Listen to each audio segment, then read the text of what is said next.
Well, I've been asked a lot about, Sylvia, how did you be a mom and so much stuff that was going on in your world? And so I said, okay, I'm gonna have to break this all down and make something about it.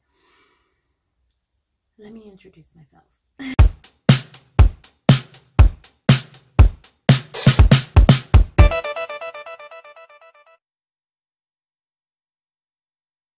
Hey guys, this is the Motown Moms series, and I have decided every Tuesday I'm going to try to do a video for you guys where you guys can kind of see an insight.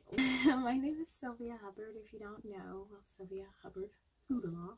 I just got recently married 2 years ago, but I was a single mom for almost 20 years. In one of the worst times of Detroit, where I live, and I have 3 kids that I know of, and a lot of people ask me for insight on it. I have to thank my mom for, giving me the insight to be a good mom, and I appreciate that, and we'll go into that. That'll be another thing, the beginning. Questions about momming and other things, I'm only going from my experience and what I did, and I think I did a pretty good job. My kids are pretty awesome. Well, everybody think their kids are pretty awesome, but I think, when people come back to me and say, oh my God, I just met your daughter and she's amazing, or your son is just, oh, he's so powerful and he has this and he's doing this, and it's kind of cool because you're like, that was mine. That was all me. So I'm gonna give you a little insight on that. So how to get kids to take school seriously. That is the title of this video, and that is what we're gonna talk about. So let's get going. I always say, even when I'm doing my writing lectures and stuff, get out a pen and paper, because I'm going to give you a list, because that's usually how I write up my things. So I'm going to go into more in the series. Like, I'm just going to be giving you a touch of this. I might get a little soliloquy or a little preachy, but I'm just going to give you like the touch things of what I did. I talked to my daughter about this in the car the other day, and I was like, okay, what did I do to make you guys do what you're supposed to do at school, And even though they didn't have homeschool like we do now, like because of this thing that's going on, they still got to work and did their job. And I had rules. I had things that they had to do and expectations of them. So let's get to work. Number 1, as the parent, I follow the rule of plan, pray, and parent. And if you've never heard me talk about that, I'll link up there or up there, or I'll link down there more of what I talk when I talk about plan, pray, parenting. But in the parenting part, we run our house like we run our business, and we keep our business to ourselves. So the kids know this. They know I'm going to run my house like I run my business, because it was just me. I was the CEO. I was the queen bee, and that was no ands, ifs, or buts about it. This is how we need to run this house in order to make everyone successful, not just me. It wasn't about me. This household is about me and you, because we all have to live here. And that's what I solidified in them, is that we all live here. You live here with your brothers and sisters and your mom, and you have to take responsibility for your actions, and what you do affects everyone else. So there is no selfishness in this household. Everything is open territory unless it's in your room. But even if it's in your room, I'm coming in, because it's my house. Nobody locks the doors except my door, and that's about it. So when it comes to school, though, I put in them that school is like a job. If I work 8 hours, you gotta work 8 hours, because this is for the household. So that is your job. You go to school. When you go to school, this is your job. So 8 hours, you pay attention, you do the work, you obey the boss that's there. You obey and respect the boss that there, and that there are expectations of you at your job. There are performance reports, your GPA and your attendance, and there are behavior reports. So this is your job. If they had to go out into the world, I'm teaching them to be ready for the world. You go out and you have to get a job, or even if you're an entrepreneur, you still are going to have that job mentality. You get up, do your job, do the best you can do, and so you can make those 8 hours count for you, and then in return you get something back. Now, yes, you are not getting paid because I do not do allowances in my house, but you are going to get a reward back. That means in our household we had a high GPA. Whoever had the highest GPA had the second decision. I was like the vice president of the company. And you come home with a plate of food and everybody wants that food. Well, when you got 3 kids, it doesn't mean as much, but the highest GPA can make that decision. So everybody kind of fought in the beginning to get that high GPA, everyone, until the oldest figured out, hey, if I get a high GPA, I can always get my way. And that's what, so I think my oldest one just always tried to maintain a high GPA throughout her whole life. And then her sister came, she was the youngest, then her sister, I have a younger daughter, and then they were just going back and forth, and my son was like, you know what, y'all can have that fight. By the time he got to high school, he's like, y'all can have that fight. I'm good, second, third place. I'm good. So he was like that. But it was your job to go to school, and what happened at home depended upon how well you did your job. It is not my job to make sure your homework is done. It is not my job to go to the teacher and say, oh, please, he's having a bad day. No, it's not. This is your job to do what you have to do in order to keep this job. And at no point do you want the CEO of your home to come to your school for issues, because then there were strikes against them, and we'll go into rewards and punishments for them in another series, but there were strikes.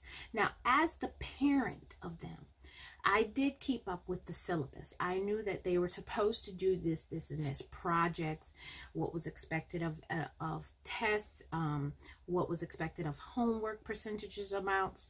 I kept track of growth that they're supposed to be going through, and not even what the teacher said what they were going to be learning, but where they were supposed to be in their life. So if they weren't catching on something, then I'm there to say, okay, hey, maybe you need a little bit more help with tutoring. Maybe we should do this, because it is the teacher's job, and I'm jumping my line.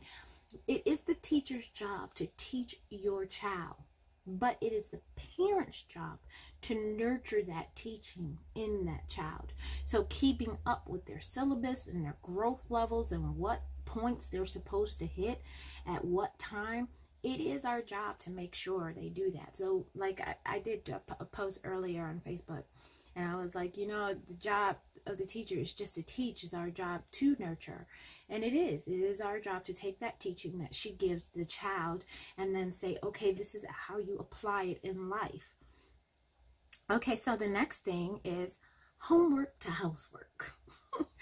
Those go hand in hand. So what I did, one of the methods that I did, and I'll go into it a little bit more, of course, later, but homework, if you can do your homework at school, like especially while the teacher is teaching, she gives you the homework right then, you know how to do it, just do it. You got free time, downtime, during lunch or something, or on your way home, they would catch the bus, and the bus was like a 2-hour, drive from home to home.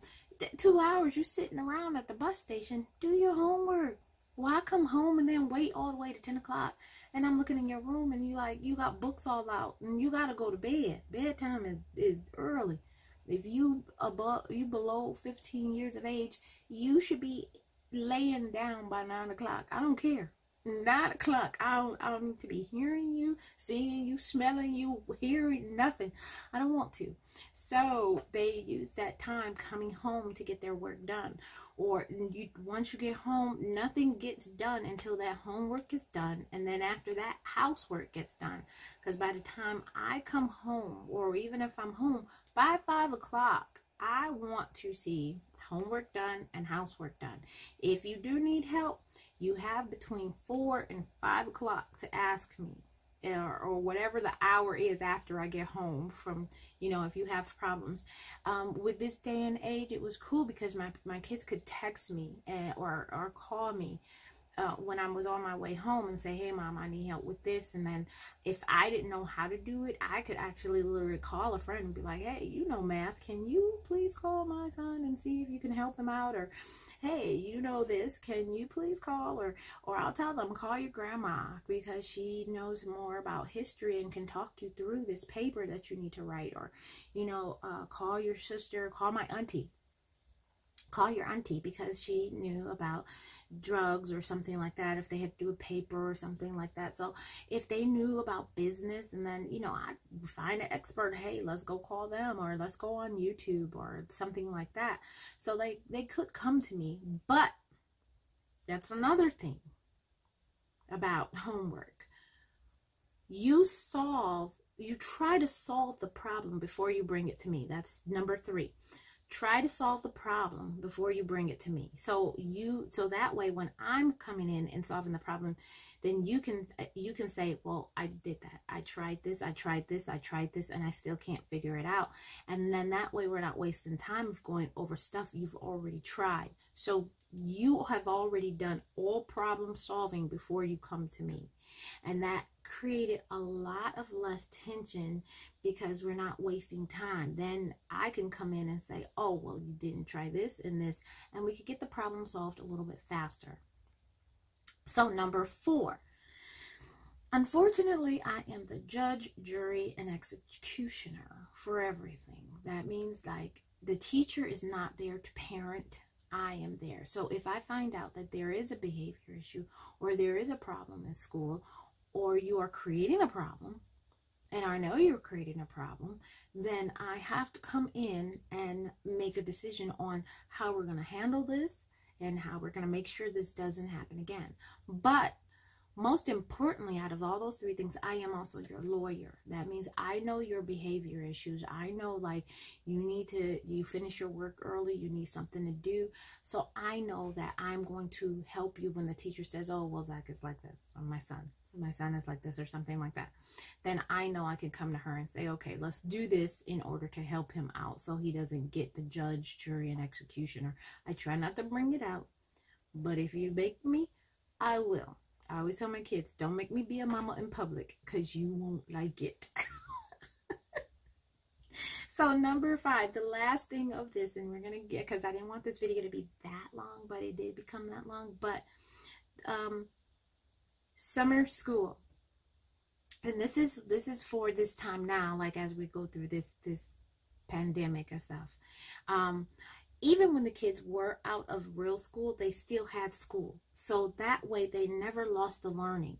So at all times, the kids had, at the beginning of summer, probably in May, I would go to Staples or I would go to a school store and pick up a book, a workbook that's for their next grade. For my daughter, actually, I would pick up books 2 grades more than her. And then as my son progressed and I saw how fast he learned, I started picking up books 2 grades faster. So usually about 8 or 9, I don't get the next grade, I get the more higher grade. So by the time they're going into the next grade, they're adhering to what they need. They already know what they needed to learn, but then they learn a little bit more in the applications. So during summer school, I actually could help them out. So as they're going through summer school, no, you're not going to wake up and start watching TV and playing games and stuff. You still have work to do in those workbooks.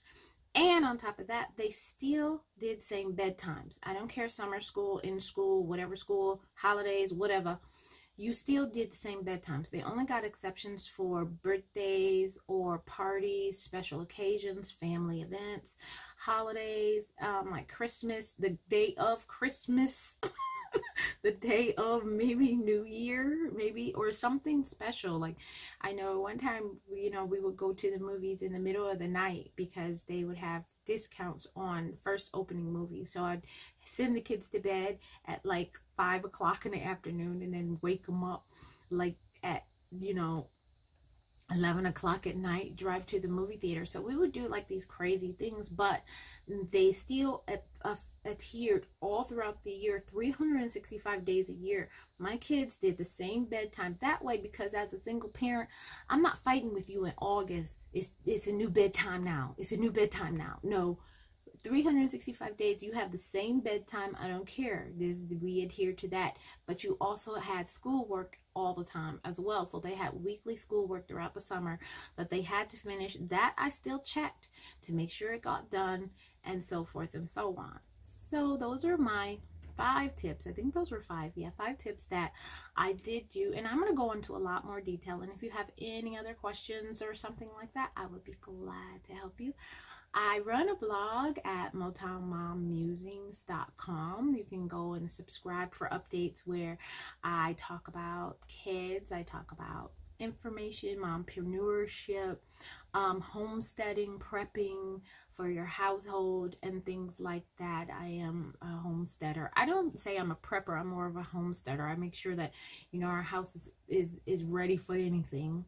So I would like you to just, you know, subscribe there. Don't forget to, you know, push the up button. You know, likes is love for me. So make sure you give me a thumbs up, and share this video with other moms who are struggling. And I hope I can give some encouragement and some help, you know, in some kind of way for this, you know, situation that's suddenly happening to us and everything, and how we can overcome it and come out peaceful in the end. So goodbye, guys. Thanks for joining me.